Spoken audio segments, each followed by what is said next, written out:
Olá, pessoal, boa tarde. Eu sou a Ana Canedo e esse é o nosso Facebook Live sobre jovens empreendedores. Hoje nós vamos bater um papo sobre as possibilidades e desafios para quem é jovem e quer empreender no mercado. Para conversar com a gente está recebendo aqui uma turma de peso que tem muita história para contar. Olha só, o Yuri Gitahi. Ele fundou sua primeira startup ainda na faculdade. Trabalhou na IBM, RNP, Ball, UOL e Veta. É referência internacional no ecossistema brasileiro de startups. Muita gente que está aí já deve te conhecer, né, Yuri? A Natália Keldai, é fundadora da startup Estudologia, formada em administração de empresas, tem especialização em marketing e em publicidade. O Eduardo Nascimento é fundador da Minha Coleta e da Anima 3, se dedica ao empreendedorismo há 10 anos. Atualmente vem construindo projetos focados na experiência do consumidor.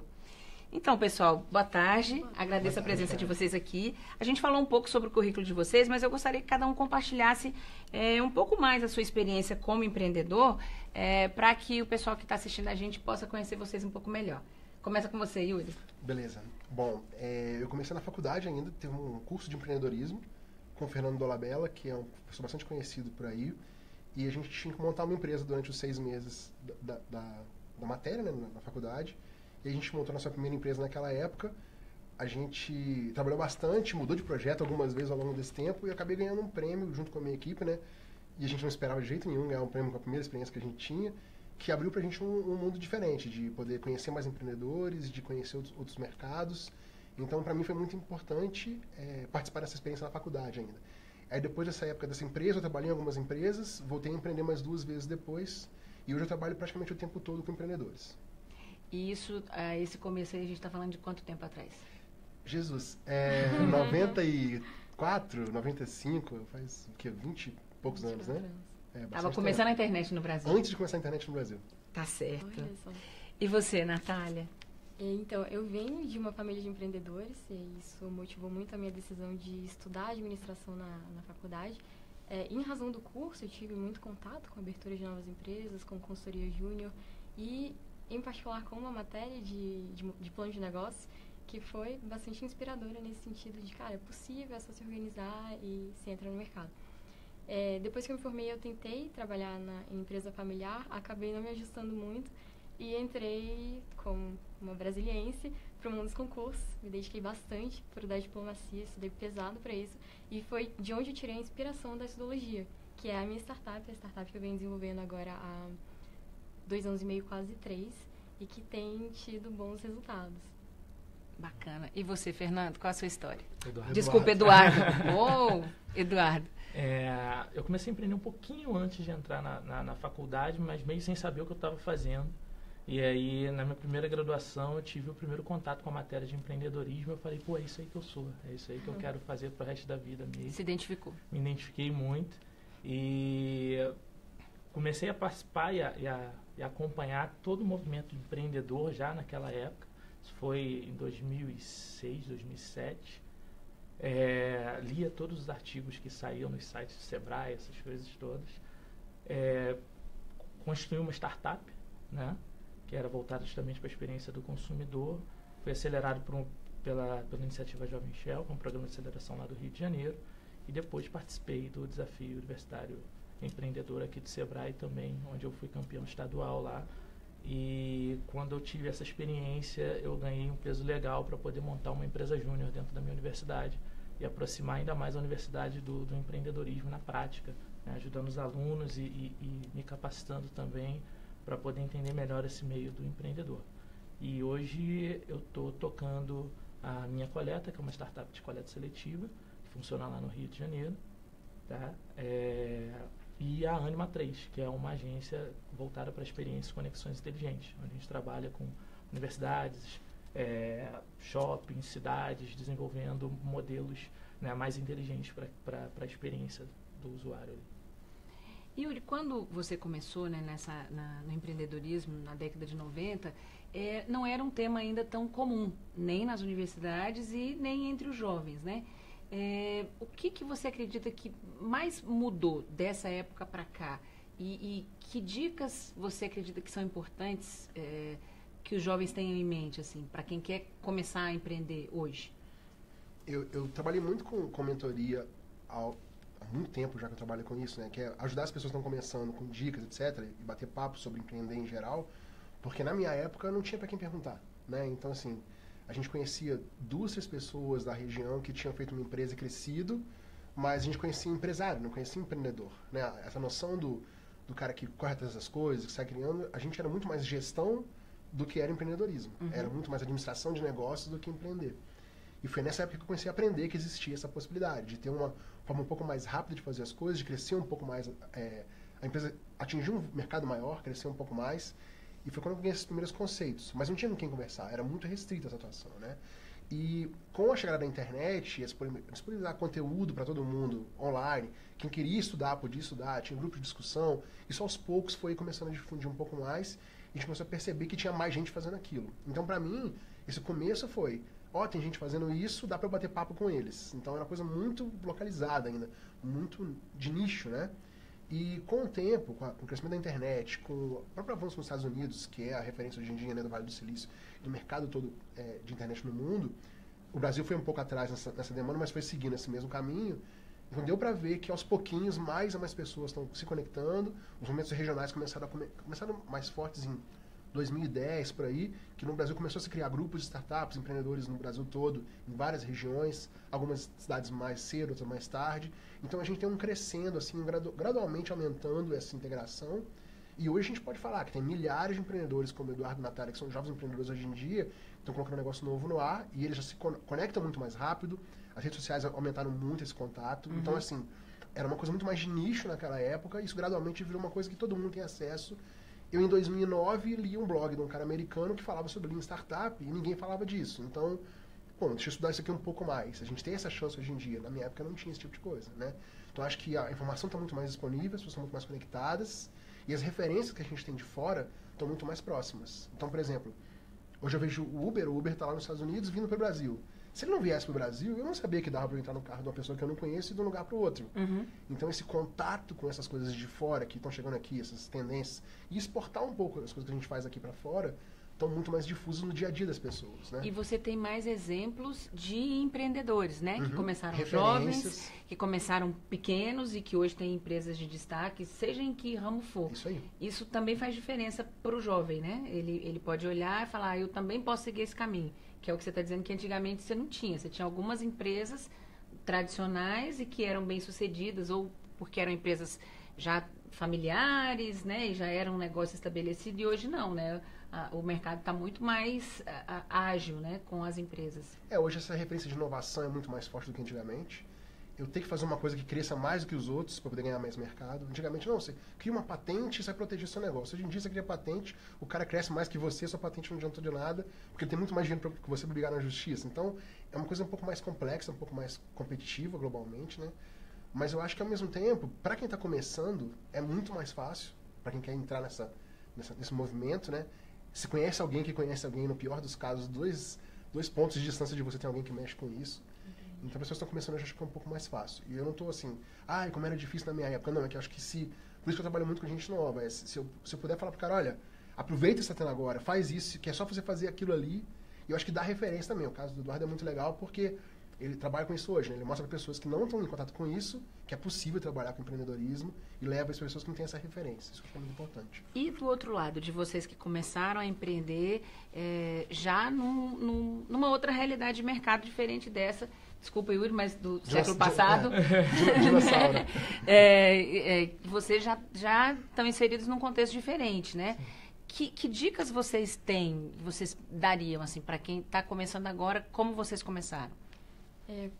O meu caso, na realidade, ele é intermediário, porque quando eu fiz faculdade de administração, eu comecei em 2007 e me formei em 2011. Então, essa coisa de startup, de crescimento exponencial, ainda não estava muito em voga. Eu nem conhecia esse termo startup naquela época. Então, eu fiquei afastada desse mundo empreendedor por uns 5 anos, e quando eu voltei, a situação já era completamente diferente.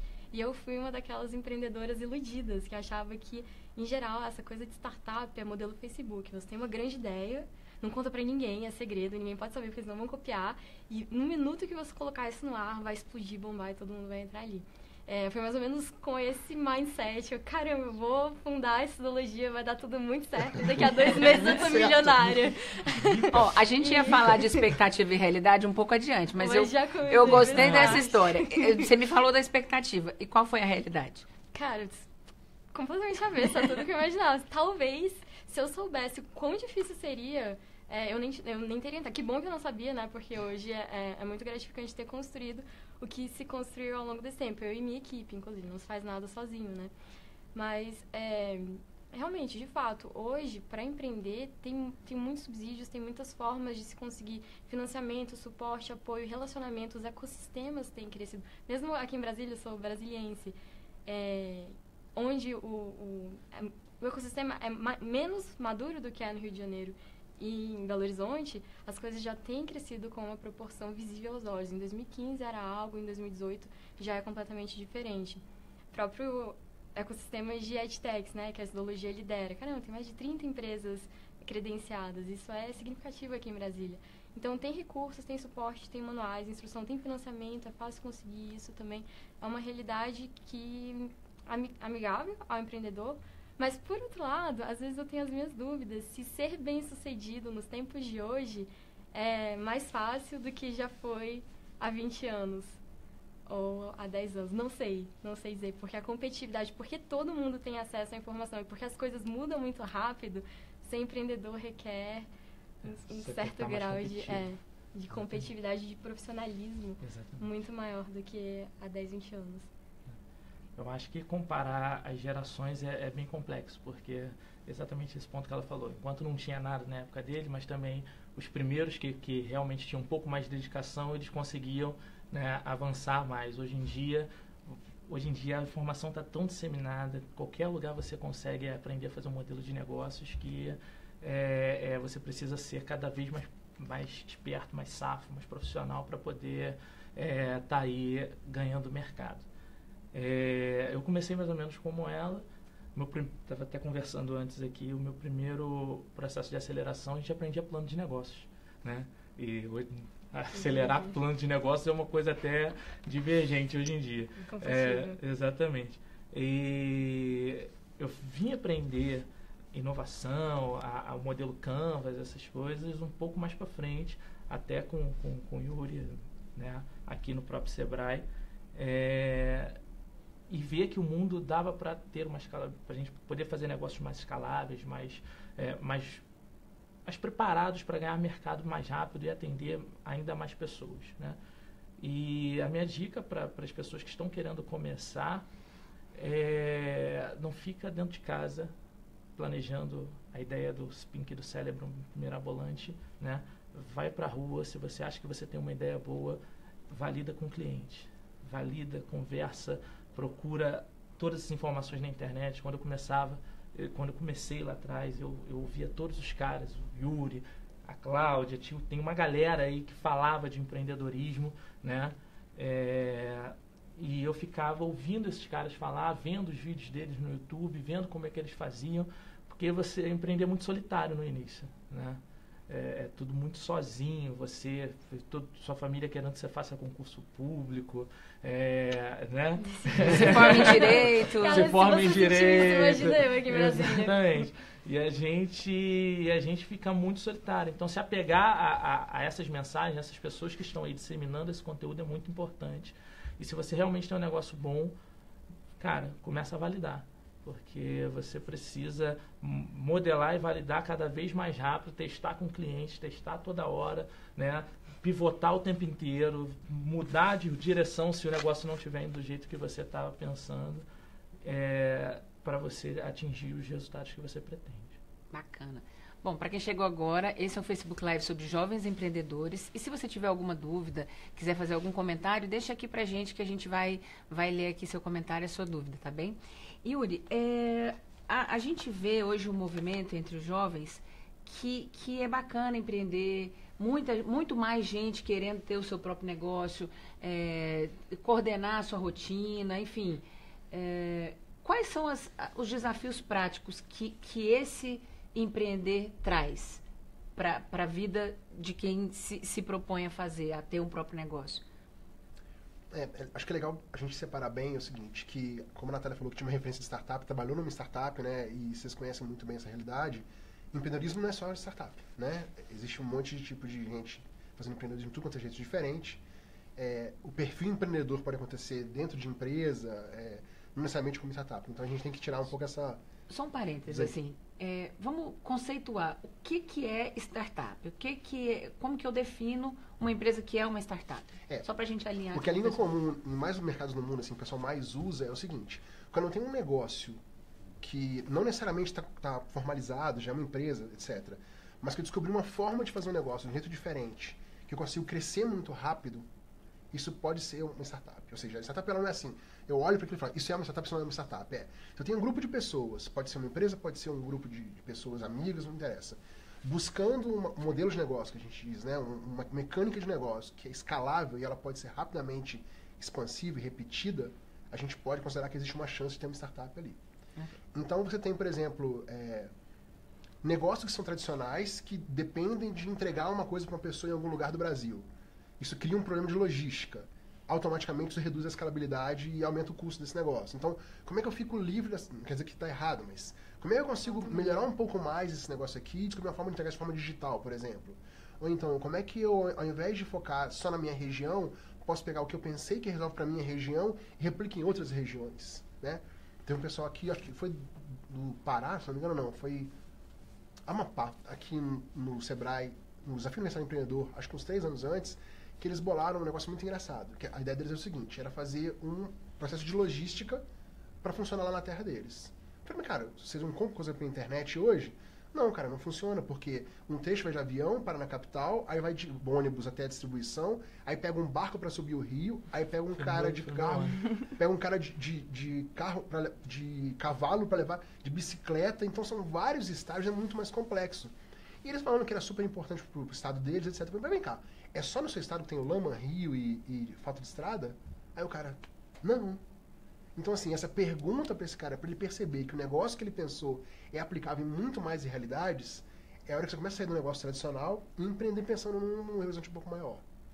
Então, acho que isso é uma dificuldade muito grande do jovem brasileiro, eu acho. Que é perceber que o que ele está pensando como ideia de negócio pode ser expandida para outras realidades. Como ele não tem contato com essas realidades, para ele é difícil enxergar isso. E a gente tem um outro extremo. Um cara que tem uma coisa muito simples, muito sem graça, mas acha que vai salvar o mundo inteiro e aquilo ali vai ser o tesouro que eu tenho aquilo ali. Então, existem esses dois perfis. O universitário, o jovem que está começando e pensa em empreender com uma coisa que é muito mais aplicável do que ele pensa, mas ele não percebe essa realidade. E o cara que tem uma coisa que não serve para muita coisa, mas ele acha que ele vai salvar o mundo. E o que eu tento fazer no meu trabalho é tentar combater essa visão desse cara que tem essa visão de isso que eu quero resolve tudo, e tentar fazer ele chegar numa ideia diferente que enxergue aquela possibilidade de expansão para outros lugares. Então, de forma concreta, sendo startup ou não, no empreendedorismo tradicional ou não, o cara tem que pensar, massa, todo mundo é muito mais competitivo hoje em dia. Como eu consigo melhorar esse negócio para aplicar em mais lugares e mais pessoas? Parece que assim funciona. Deixa eu começar pequeno e ir testando de várias formas, até pensar, olha, realmente está funcionando. Eu estou colocando R$1.000 de anúncio de Facebook, está vindo R$3.000 de receita. Se eu colocar 2.000, será que vem 6.000? Acho que eu pegar 100.000, vai vir 300. A conta é mais ou menos essa. É começar pequeno e aprender rápido. E a melhor forma de fazer isso é fazendo. Não é estudando, é legal ver vídeo, mas é fazendo. É o que você falou. Para mim, o mais difícil de bloqueio do jovem hoje é perceber que se ele não levantar e fizer, ele não vai aprender. Perfeito. É muito difícil de ser de uma forma diferente. E os desafios práticos para quem é jovem e começa um negócio, seja uma startup, seja um negócio, entre aspas, tradicional, assim, qual que é o desafio do dia a dia para transformar essas ideias em negócios de fato? Um dos maiores desafios é ele entender que é uma chance muito, muito grande que aquilo dê errado. Que a grande probabilidade é que aquilo não dê certo. Conviver com essa possibilidade é difícil, é um desafio muito grande. Isso parece que não parece tão prático, mas é muito prático. Assim, as pessoas caem de cabeça e acham que aquilo vai dar certo. Então, acho que a mentalidade o primeiro desafio é vencer a mentalidade de que aquilo, eu quero muito que dê certo, mas eu tenho que estar preparado para mudar caso dê errado. Essa é a primeira coisa. Depois disso, que ele começa a trabalhar e executar isso, vira um problema com qualquer outra empresa que está começando. Tem a burocracia de formalizar a empresa, de entender os impostos, de lidar com a burocracia em geral de ter uma empresa, né? Nota fiscal, aí vira o trabalho de gerir empresa. Não tem como fugir muito disso. Mas até chegar lá, dá para ele fazer muita coisa diferente. Então, assim, o desafio de verdade é muito mais do próprio empreendedor, de começar a empreender, entender esse mindset, essa forma de pensar, do que do mercado em si. Porque é muito fácil hoje em dia, é muito barato começar um negócio hoje. A gente tem um trabalho aqui já há muitos anos, né, que é o estímulo do ensino do empreendedorismo nas universidades, né? Vocês passaram por essa experiência, né, de estudar a matéria, né, o empreendedorismo, quando vocês estavam na universidade. Que diferença que isso fez para vocês, assim, para a carreira de vocês hoje, né, decidindo ser empreendedor? Eu acho que de onde eu vim, assim, que a gente tinha dificuldade de ter acesso à informação quando eu comecei a entrar na universidade e tal, foi realmente abrir a visão de que existem outras possibilidades, de você fazer aquilo que você gosta, sabe? O empreendedorismo tem muito dessa descoberta também, você fazer aquilo que você, está se amarrando, está curtindo fazer. A matéria em si do empreendedorismo, né, uma coisa que o Yuri falou, nas universidades hoje ainda ela é muito teórica. A gente precisa botar a galera para fazer, né? É muito mais fácil pegar uma aula de empreendedorismo, botar todo mundo na rua, validando, fazendo, criando um negócio que possa realmente botar para fazer. E para você ter um pouco mais de experiência, vir mais preparado para o mercado. Mas quando eu comecei, ela foi um divisor para eu adquirir um conhecimento que me faltava para eu melhorar até não só o meu negócio, mas também a minha forma de conduzir, sabe? Eu sempre fui o cara que vendeu, que botou a cara, que fazia e tal, e isso me dava algumas falhas de gestão, né? Então, conseguir entender essas duas realidades foi importante para mim na matéria de empreendedorismo. Mas eu acho que as universidades, eu já tenho visto algumas fazendo isso, mas eu acredito que tem que ter mais universidades fazendo, pegar essas matérias de empreendedorismo e botar na prática. Esquece prova, né? Esquece avaliação. Sei que isso é um modelo que talvez eu apanhe aí das pessoas, porque é muito difícil encaixar dentro da universidade essa coisa de não ter prova, mas bota o cara para fazer.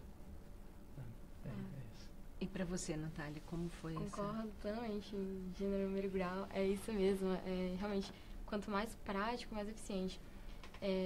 Quando eu cursei a administração, ainda era tudo muito teórico. A gente tinha que fazer os planos, planilha econômica financeira, mensurar mercado, segmentar, aquela coisa. E aí, no final, a gente dizia, olha, isso é viável, isso não é. Cara, pode ser, pode não ser, assim, existem 1 milhão de variáveis que interferem ali que não foram testadas no mercado. Hoje em dia eu já tive contato com alguns modelos mais interessantes, são aqueles campeonatos, formam-se grupos, cada um tem um desafio de pegar R$5 e quem transformar esses R$5 em maior valor em um mês ganha um prêmio. Ou então já vi módulos de empreendedorismo em que o professor chega, dá uma aula de Lean Canvas, os alunos montam ali um modelinho de negócio e aí no final eles apresentam o negócio para uma banca de investidores. Que é mais interessante mesmo, eles já estão modelando e quase que vislumbrando como isso seria na prática. Mas é fundamental, assim, esse tipo de instrução e o repasse dessa sensação de que é possível, vai lá, faz, experimenta, não é algo de outro mundo, que vai dar errado, assim, a maior parte vai dar errado, mas acha seu jeitinho de chegar no mercado e fazer a coisa dar certo. Só complementando esse papo, uma coisa que ajuda muito nisso é o movimento júnior. Sim. Né? Eu participei do movimento de empresas júniores nas universidades e é um movimento que realmente tira essa carência que a gente tinha da teoria. A gente lá trabalha na prática, trabalha com empresas reais, trabalha com o sonho de pessoas, da consultoria. Então ali as pessoas despertam um pouco mais essa via empreendedora. Então, as universidades estimularem o movimento júnior, eu acho que ajuda muito nesse Posso dar um recado rapidinho? Pode. Se você é universitário e está descontente com a disciplina de empreendedorismo da faculdade, procure o seu coordenador, fale para falar com o Sebrae do seu estado, porque tem uma disciplina chamada Empreendedorismo e Inovação do Sebrae, que é mais ou menos parecida com o que esses dois falaram. Muito mais prática, muito menos teoria em sala de aula. Genial. Muito bom. Yuri, olha só, o Eduardo e a Natália falam muito dessa questão de fazer os testes, de ir para o mercado e de testar mesmo, validar hipóteses e tal. Em alguns países já é mais comum essa ideia do fracasso, de que ideias e negócios vão fracassar para que outros empreendidos pela mesma pessoa façam sucesso. Tem muitas histórias aí relacionadas a isso. Você acredita que aqui no Brasil a gente já está lidando melhor com isso? Entre aspas, com a história do fracasso? Não é porque uma ideia não deu certo agora que ela não pode ser revista e vai dar certo em outro momento? A gente tem Como é que é? uma cultura dessa, né? Tipo assim, na minha época de adolescente, né, quando eu era mais novo, o pessoal falava, e fulano, pai de fulano quebrou. Quer dizer, a empresa do cara deu errado, o cara perdeu dinheiro, vendeu a casa, vendeu o carro, e tá lá o pessoal tendo que ir pra uma escola diferente porque não tinha como pagar a escola porque o pai dele que tinha dinheiro pagava, né? Uhum. A gente tem muito essa cultura brasileira de que quebrar a empresa, dar errado, é uma coisa muito ruim, né? O americano tem esse lado do cultural deles, do dar errado é só uma forma de que eu tentei e desse jeito não funcionou. Agora esse aqui desse jeito não funciona. Vamos ver um jeito que funcione. O Eduardo mesmo tá falando mais cedo aqui pra mim que a primeira empresa dele deu errado. Né? As duas primeiras. E as duas primeiras. Você tinha investidor na primeira empresa? Nenhum. Na segunda você tinha investidor? Também. Pois é, então. Deu errado por vários motivos diferentes. Às vezes por briga de sócio, etc. Então, assim, não necessariamente falhar quer dizer que você é um empreendedor pior ou que seu negócio não era um negócio bom. Às vezes, você tem um negócio super bom na mão, mas você não é a pessoa certa para tocar aquele negócio. Então, é uma confusão de muitas variáveis. Então, eu acho que o que está acontecendo hoje em dia, talvez com as gerações mais novas, geração Y, que o pessoal costuma falar que é um pouco mais desencanada com a opinião do que as pessoas vão ter sobre ela. E fala, cara, eu tentei fazer, deu errado, arrumo um emprego, depois eu tento de novo. É um pouco menos comprometida com essa necessidade de visão externa do sucesso, entendeu? Uhum. Isso é um pouco mais fácil de quebrar, mas a cultura brasileira não é muito orientada a, nossa, que absurdo, deu errado, todo mundo fala baixo, e enquanto pode ser visto como, bom, desse jeito não funcionou. O que eu posso mudar para funcionar? E vocês vão concordar comigo que uma startup é uma sucessão contínua de deu errado, deu errado, deu errado, deu errado, deu errado. Opa, mas assim deu certo. Assim deu um pouco menos errado. E esse ciclo contínuo é que faz você dar certo no final. Exatamente isso.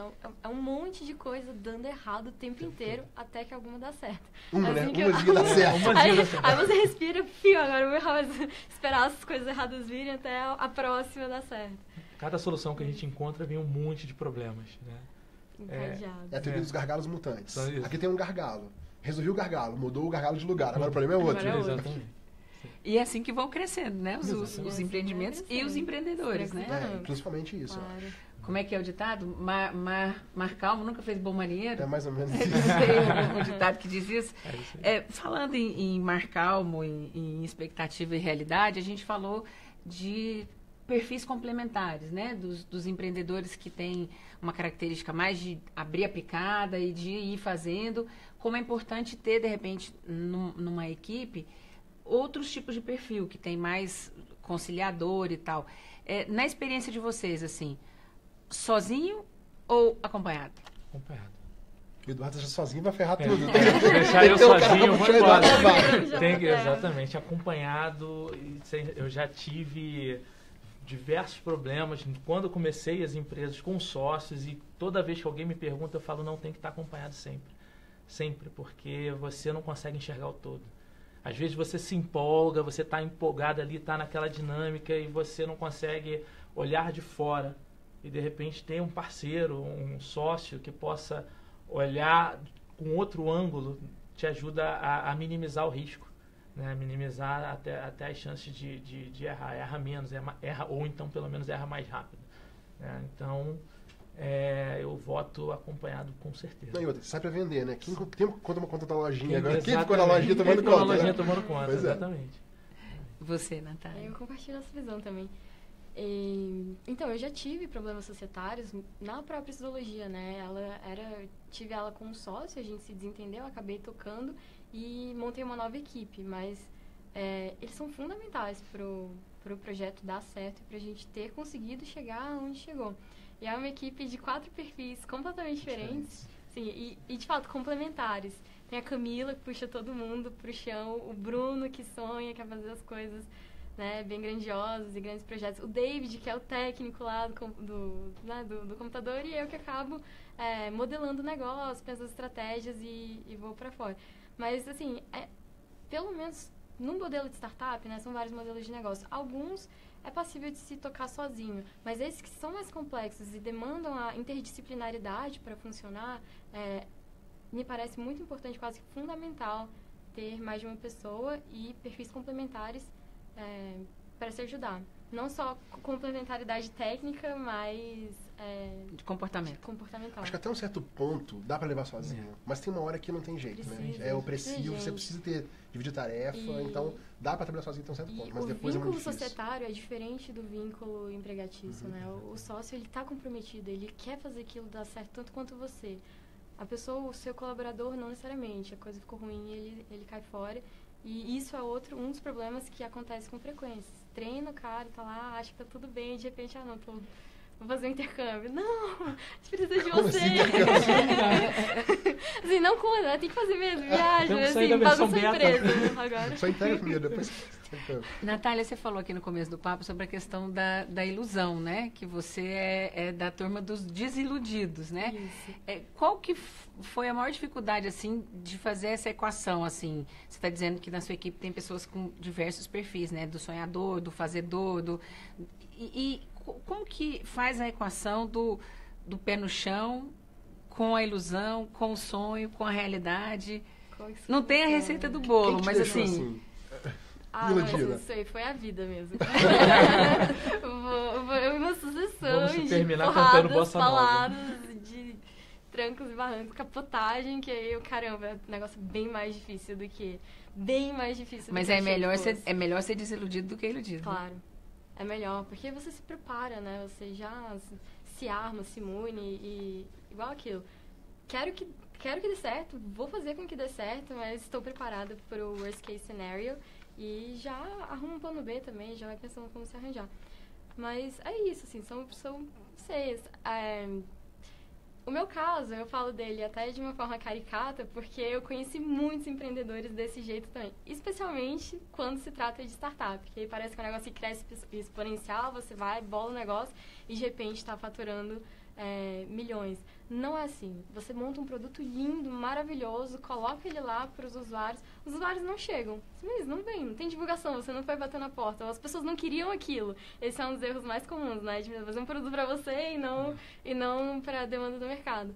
E aí as desilusões começam a... Não são desilusões, elas são aprendizados, né? Uhum. Poxa, é quase científico, assim. Vê a dor, foca na dor, não na solução, resolve ela, faz o MVP, pequenos milestones, né, pontos de conquistas, forma um time bom, mantém, cuida desse time. Briga societária acontece, precisam ser superadas, mas é isso aí. Yuri, a Natália falou sobre oportunidade de mercado, né, de repente o empreendedor desenvolver um produto ou um serviço pelo qual ele é encantado e ele tem vocação para fazer aquilo, mas não necessariamente é aquilo que o mercado quer, né? Porque ele vai precisar atender uma necessidade do mercado ou que ainda não é atendida, ou que ele possa atender melhor, né? Assim, sendo muito básico, para um negócio começar a dar certo, ele precisa ter atender essa necessidade. Como que esse empreendedor pode fazer para ter um planejamento que atenda essa necessidade e não só a vocação dele, assim, o que ele... eu adoro fazer brigadeiro, mas será que fazer brigadeiro aqui onde eu estou, com a logística que eu tenho, será que é um negócio viável? Pelo que eu aprendi, assim, recentemente, conversando com mais gente mais nova, nos últimos 10 anos, vamos dizer assim, existe sim uma tendência a ele ter uma bandeira que ele levanta e fala, isso aqui é meu produto, né? Isso acontece muito hoje porque antigamente era muito mais caro começar uma empresa. Hoje é muito barato começar uma empresa. Então automaticamente vai ter muito mais gente criando um negócio novo e percebendo que o que ele está fazendo, como é muito barato criar, o cara que é desenvolvedor, vem falar e colocou uma vendinha na porta de casa, é fácil começar, né? E você só descobre que o cliente não quer aquilo depois de ter feito. Uhum. Né? O que o pessoal trabalha muito hoje é essa tendência de você fazer o produto junto com o cliente sem ele ficar sabendo. Que basicamente é o seguinte, você descobriu que problema ele quer... Como é que é o normal, né? Eu tenho uma ideia, tenho um produto, vou lá e tento colocar esse produto no mercado. O que é o correto? Eu tenho uma ideia, será que isso funciona? Então você fala com esse cliente não sobre essa ideia e descobre que problema que ele tem. Você fala, olha, parece que o problema que eu estou tentando resolver não é o que ele tem. Então você para aí. Ou você troca de ideia ou você desiste desse projeto. Então, o mais comum como é muito barato e fácil começar uma empresa, começar uma startup, um negócio novo, um produto novo, você começar a fazer, descobrir o que você quer fazer, não tem uma demanda interessante. Quando o correto eu acho que eu quero fazer isso. Parece que o problema é esse. Deixa eu ouvir esse cara e ver se ele fala esse problema pra mim. Porque se eu colocar de todas as formas diferentes um contexto em que ele possa falar do problema e ele não fala, e me fala de outros problemas que eu não estou resolvendo, parece que eu estou indo no caminho errado. Então, quem começa com essa mentalidade de escutar o possível cliente, esperar ele trazer o problema e falar, puxa, era isso que eu queria que ele falasse, massa, isso funciona. O que é o contrário que acontece muito hoje em dia? Você usaria um produto que deixa você com menos dor de cabeça na hora que você mais tem dor de cabeça? Tu usaria? Automaticamente o cara vai falar que sim. Como não? Né? Então, assim, eu sempre falo pro pessoal, massa, o cara falou que usaria. Tá bom, agora vai lá e entrega pra ele, vê se ele paga. Então o que eu costumo fazer, né? Se você perguntou você usaria um produto, tá bom, então é só R$10 pra você começar a usar. Se o cara tirar isso do bolso e realmente colocar esses R$10 na sua mão, ele realmente tem esse problema. Se ele não fizer isso, não, peraí, vamos conversar, você descobriu uma dor que não é de verdade. Então, assim, acho que a cabeça é essa. Talvez você possa dar mais detalhes sobre o que eles fizeram, né, que funcionou nessa linha, mas não ir com o que você pensou que é o problema. E muito ressabiado dizendo, bom, deixa eu ver se esse cara fala esse problema pra mim, porque aí realmente eu vou descobrir que ele tem esse problema. Caso ele não tenha, eu posso estar numa direção totalmente errada. E aí o desafio é fazer o que se gosta, né? Como vocês dois colocaram, Aliás, mas também atendendo. Gostar do problema que ele quer que resolva. Isso, troca de paixão. Não dá solução. Eu acho que esse justamente é o grande lance do empreendedorismo, que faz a gente, mesmo tendo tantos erros, tantas dores, continuar empreendendo e se apaixonando cada vez mais. Se a gente se apaixona por resolver aquele problema, você vê que um cliente comprou aquele produto que você fez e aquilo realmente fez uma diferença na vida dele, que você fala assim, pô, valeu a pena, deu certo, sabe? Quando eu comecei os negócios, a gente ainda não tinha essa mentalidade de não, deixa eu validar primeiro e tal, deixa eu conversar primeiro com o cliente para ver, entender o problema, né? Mas, então, os negócios começaram e a gente foi modelando, foi gerindo, foi crescendo, foi transformando em oportunidades de negócio. Foi o jeito inverso que a gente fez lá. Mas hoje qualquer adaptação, qualquer inovação, qualquer coisa que a gente vai colocar nova, uma versão nova, antes a gente valida tudo com o cliente. Você cria isso na cabeça e acabou. Virou hábito, virou hábito, o problema. Enquanto não virar hábito... E olha só, falando em oportunidade de negócio, a gente recebeu aqui uma pergunta da Célia Carlito. Ela diz o seguinte, que eles têm, ela e o esposo têm uma oficina de pintura de carro, mas moram numa cidade pequena e a demanda lá por esse serviço não é grande. Uhum. Então ela quer saber assim, será que ir para uma cidade maior é uma solução para um negócio que não está indo bem numa cidade pequena? Isso é uma pergunta do negócio dela, mas que vale como reflexão para outros tipos de negócio também.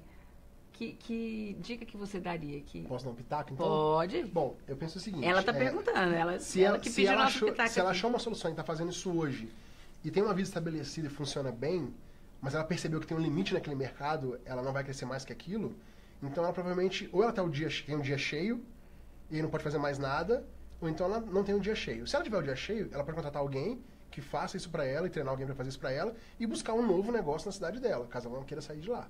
Então ela pode, por exemplo, passar essa operação desse negócio para uma outra pessoa tocar. Sim, é difícil, tem que treinar, é difícil achar pessoas que queiram fazer isso, mas ela pode tentar sair fora desse negócio familiar, colocar alguém tocando isso e buscar uma outra oportunidade. Se ela tem tempo livre, mais fácil ainda, ela pode se dar o tempo que ela tem hoje para buscar uma coisa nova. Mudar de cidade para buscar um novo negócio, provavelmente vai ter alguém naquela cidade maior que está fazendo isso que ela faz e ela vai ter um competidor lá. Hoje, pelo que eu estou vendo, ela domina a região dela sozinha. Então, acho que ela devia capitalizar nisso. Uma outra possibilidade é ela buscar serviços acessórios que não são o que ela faz, mas são ligados a isso. E diversificar um pouco para coisas que estão muito próximas daquilo. Perfeito. Então, é uma pessoa que... Vamos supor, outros serviços relacionados à pintura, que ela pode ter um convênio com alguma mecânica e, aos pouquinhos, criando mais coisas em volta disso. Não quer dizer que ela vai fazer um império no futuro em volta disso. É legal até falar isso. não necessariamente empreender com negócio que a gente chama isso nos Estados Unidos de lifestyle business. É um negócio de estilo de vida. Eu tô com o negócio tocando, pago minhas contas com ele, tô juntando dinheiro, pago a faculdade dos meninos, tá tudo bem. Se você tá bem desse jeito e não quer buscar uma coisa muito maior, não se preocupa. Não fica preocupando de expandir, crescer demais, não. Toque aquilo que a gente faz bem, não tem problema. Então, não é errado você empreender uma coisa que você não pode expandir tanto. Então, assim, resumindo a resposta pra Célia, né? Eu acho que, acho legal vocês complementarem caso vocês tenham alguma ideia, que ela pode buscar coisas para diversificar o negócio, que ela pode colocar alguém para tocar esse negócio e buscar outro, mas que é uma chance grande que ela faça o mesmo negócio em outro lugar maior, provavelmente tem alguém fazendo aquilo, ela vai ter uma competição maior do que ela tem hoje. Isso. Os mercados são fáceis. A minha sugestão seria pivotar e aumentar o portfólio mesmo, já que ela tem uma oficina, espaço para receber os carros, pode começar a trocar óleo, calibrar pneu, fazer lavagem, e é isso que começa a encher e aumentar o faturamento dela. Não tem um limite tão baixo, ainda que seja em uma cidade interior. E aí, cara?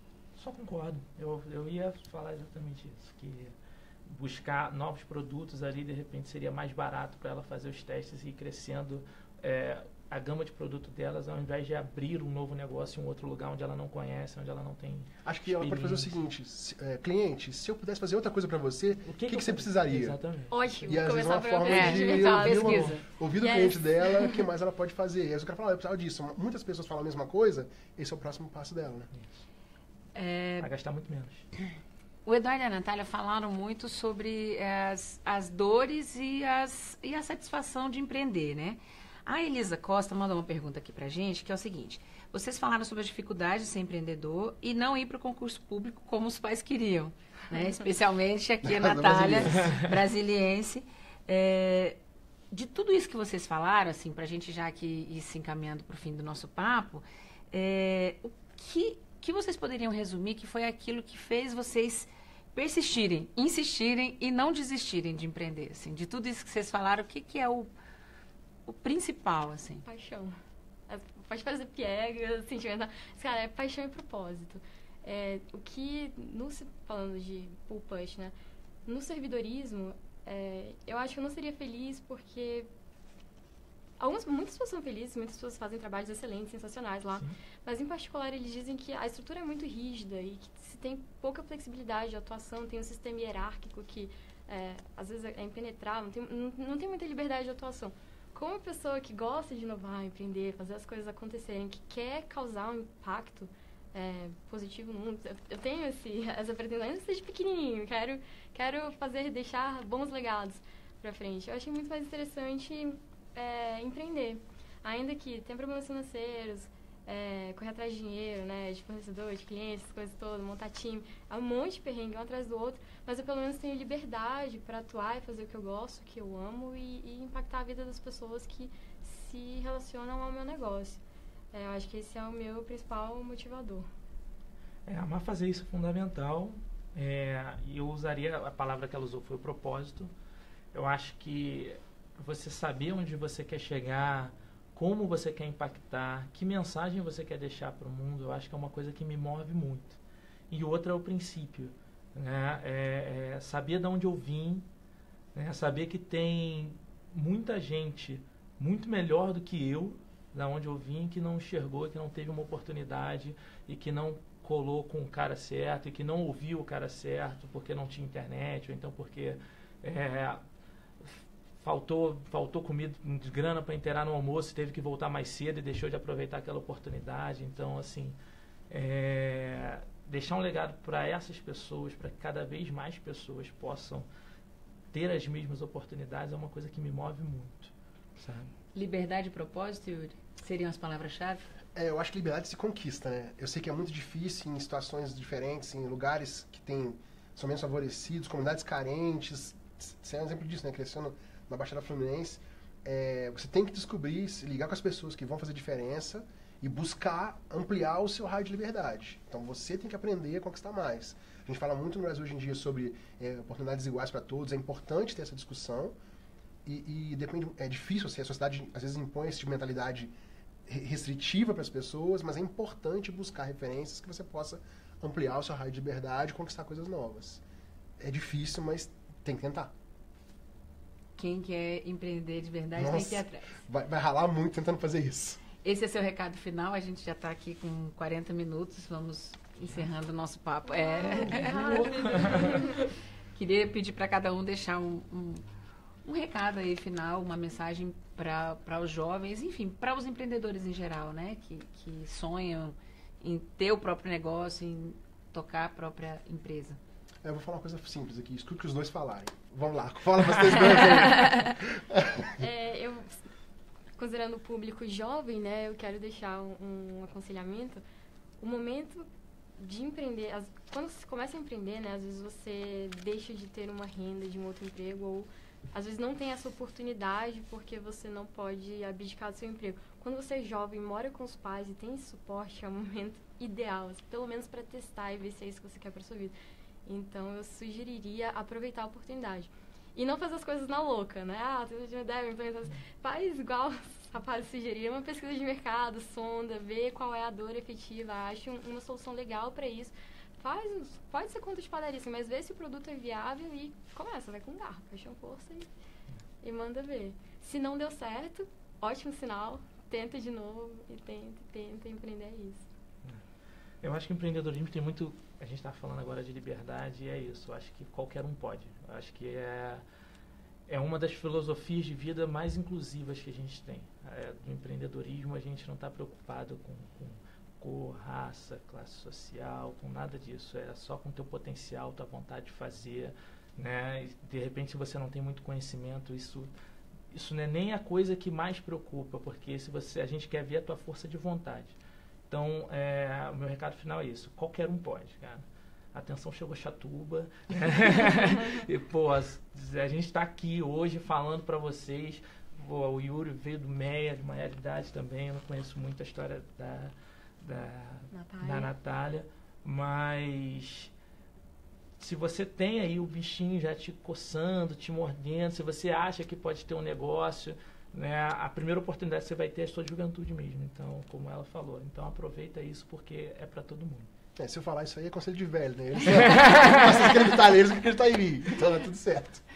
Tá certo, mas assim, eu quero agradecer muito a presença, a participação de vocês aqui. Acho que a gente tem mensagens aí muito valiosas de quem empreende. Não tem o pessoal que não está falando, eu acho que não. É gente que põe a mão na massa e que faz acontecer, né? E esse vídeo ele vai ficar aqui, tá? Disponível para quem quiser assistir depois. E se tiver algum comentário, quiser deixar aqui também, a gente compartilha. A gente vai deixar aqui os contatos, né? E agradeço aí a audiência de todos e até o próximo Facebook Live. Tchau. Tchau, galera.